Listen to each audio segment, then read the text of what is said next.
Hello mga boss, good morning. Yan o, ibang lugar naman tayo ngayon mga boss, nature.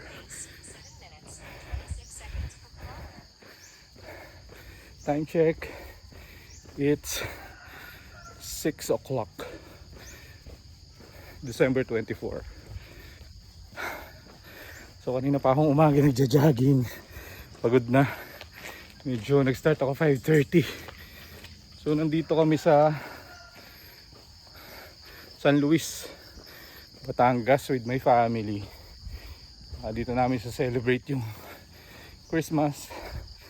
And yun, pahinga muna tayo sa mga sobrang stressful na mga bagay, situations dun sa city, para na rin sa overall well-being natin. Syempre nakaka-apekto kasi yan sa health natin. Tingnan nyo, saglit pa lang ako tumatakbo pero hingal na. So what more pa yung mga hindi nag-e-exercise. So yun, kung sa tingin mo napapabayaan mo rin sarili mo, sama mo yan sa New Year's resolution mo next year. Kasi syempre yan naman talaga yung pangunahing puhunan natin sa buhay, kaya huwag natin pabayaan. Nakakatuwa lang dito sa lugar na to kasi sobrang simple ng buhay, probinsyang probinsya. So kinabubuhay nila dito farming, alaga sila ng mga kambing dito, manok, pato. Doon mo nakikita yung yung simpleng buhay. Minsan mas maigi pa yan dun sa naghahangad ka ng sobra-sobra na sa tingin ko sa estado ng buhay ko ngayon hindi naman masyadong kailangan na. Kasi ano lang yan, nagdudulot lang ng mga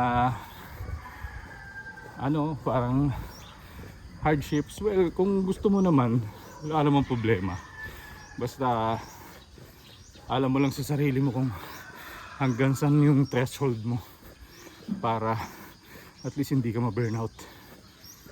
And one more thing,